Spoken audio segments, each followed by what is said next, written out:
एक पैगाम रिकॉर्ड करना चाहता हूँ। अगर उस मलऊन और उस खबीस नमरूद की औलाद तक मेरी ये बात पहुंच सकती है तो पहुंचा दी जाए।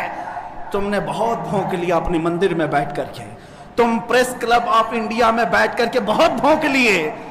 कुत्ते आपस में अपनी गली में बहुत भौंकते हैं। मेरे इस मैसेज को उस मलून तक पहुंचा दें। अगर जरा बराबर भी दम खम है तुम्हारे अंदर, तुम्हारी माँ ने अगर दूध पिलाया है तुमको, तो अब मैं मुनाजरे का चैलेंज नहीं दे रहा हूं, डिबेट भी नहीं करूंगा, बातचीत भी नहीं करूंगा। आओ मैं ऐलान करता हूं, 8 दिन के अंदर तुम दिल्ली पहुंचो, किसी मैदान में पहुंचो, अपनी सारी मुकद्दस किताबें लेकर के आओ। इंशाअल्लाह अज़ीज ये फकीर कुरान पाक लेकर हाजिर होगा। हम आएंगे, तुम अपने सारे गुरु घंटालों को लेकर जमा हो जाओ। मैं मुनाजरे का चैलेंज नहीं दे रहा हूं, तवज्जो चाहता हूं। मैं डिबेट करने की बात ही नहीं कर रहा हूं। ये न्यूज एंकर जितने दज्जाली मीडिया वो भी सुन लें, अपने डेस्क पर बैठ करके टट्टू लोगों को लड़ाते रहते हैं वो भी सुन लें। कुरान, इस्लाम, रसूल की जात पर हमले कराने के लिए जरखरीद लोगों को बिठाते हैं, वो भी सारे न्यूज एंकर, ये पंडित सब जमा हो जाए मैदान में। ये फकीर कादरी हाजिर होगा, एक बड़ी आग जलाई जाए, आग लगाई जाए। मैं उससे कहता हूं, मैं भी आग में दाखिल होऊंगा, तू भी आग में दाखिल हो जा। जो सलामत रहेगा उसका दीन हक पहचाना जाएगा।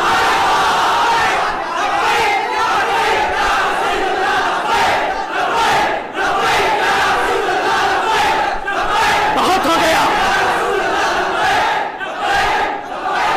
है मुसलमानों, बहुत हो गया एहतजाज, बहुत हो गए प्रोटेस्ट, बहुत हो गए इनसे मुतालबे करना कि इसको गिरफ्तार करो, इसका सर चाहिए।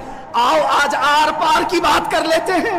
जमाना गुजर गया, 800 साल हो गए। सरकार गरीब नवाज को भी यही चैलेंज किया गया था। मोइनुद्दीन हसन चिश्ती ने हिंद में यह बताया था कि जो नबी का गुलाम होगा वो आग में भी कूद जाएगा।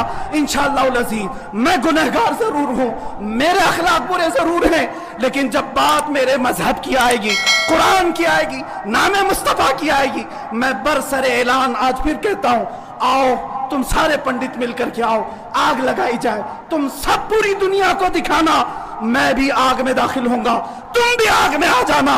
देखते हैं किसके जिस्म को आग जलाती है। अगर मैं सलामत रहा तो मेरे दीन की बात होगी, और इंशाअल्लाह अज़ीज़ मुझे यकीन कामिल है कि अगर आग पर भी किसी का हुक्म होता है तो सिर्फ मेरे रब्बे ज़ुल जलाल का है, मेरे रब्बे ज़ुल जलाल का है। बस इसी बात पर मैं अपनी गुफ्तगू को खत्म करता हूं। अब एहतजाज नहीं, अब प्रोटेस्ट नहीं, सीधे आर पार की बात, मेरी ये बात पहुंचा दी जाए। अगर जवाब आ जाए तो देख लेना मुसलमानों, मुझे ये यकीन है कि इसका कोई जवाब नहीं आएगा, इसका जवाब नहीं आएगा। हिजड़ों के पास इस तरह की कोई बात का जवाब नहीं होता। इनकी माओ ने इतना दूध ही नहीं पिलाया। ये ज़रख़रीद अपने इलाके में बैठ करके भोंक तो सकते हैं, लेकिन आओ मुबाहिले की मैं दावत दे रहा हूं, मुबाहिले की दावत। कुरान ने भी मेरे मुस्तफ़ा को मुबाहिला करने का हुक्म दिया था। जब ईसाइयों ने बहुत बातें की तो रब ताला ने फरमाया, ए रसूल फ़कुल तालो नदउ अबनाअना व अबनाकुम व निसाअना व निसाअकुम व अनफुसना व अनफुसकुम सुम्मा नब्तहिल फनजअल लअनतल्लाहि अलल काज़िबीन। ए रसूल इनको बुला लें, आप अपने बेटे बेटियों को लेकर के आए, अपनी औरतों को लेकर के आए और खुद जाएं और उनसे भी कहें कि तुम भी अपने बेटे बेटियां ले आओ, अपनी औरतें ले आओ। बैठेंगे मैदान में, अल्लाह से दुआ करेंगे कि जो झूठा है उस पर लानत भेज। इतना ही मेरे आका को हुक्म आया था। हुजूर गए नजरान के ईसाइयों के पास, चलो बुलाओ, मुबाहिला करते। एक मुनाजरा होता है जो डिबेट किया जाता है, मुबाहिले में डिबेट नहीं, सीधे मैदान में, अमल के मैदान में बात नहीं की जाती। हुजूर आए किसको लेकर? सैयदा कायनात फातिमा ज़हरा, हसन मुज्तबा को, हुसैन आजम को, मौला अली करमल्लाहु वजहू करीम को। 5 लोग आए थे। नजरान के ईसाइयों ने पहले तो मान लिया था चैलेंज। जब ये नूरानी चेहरे देखे तो ईसाइयों के एक बूढ़े पादरी ने कहा, ऐ नादानो, किसको तुमने मुबाहिले के लिए बुला लिया? अगर इस रसूल ने हाथ उठा दिया तो क़यामत तक तुम्हारी नस्लें बाकी नहीं रहेंगी। और मुझे मेरे मुस्तफ़ा के उस मुबाहिले की बरकत से यकीन है लेकिन मेरे मुस्तफ़ा की निस्बत मेरे साथ मौजूद है, मेरे पीर मुर्शिद की निस्बत मेरे लिए काफ़ी है। इंशाअल्लाह अज़ीज़ मुबाहले के लिए फ़कीर हाजिर होगा, जवाब आ जाए।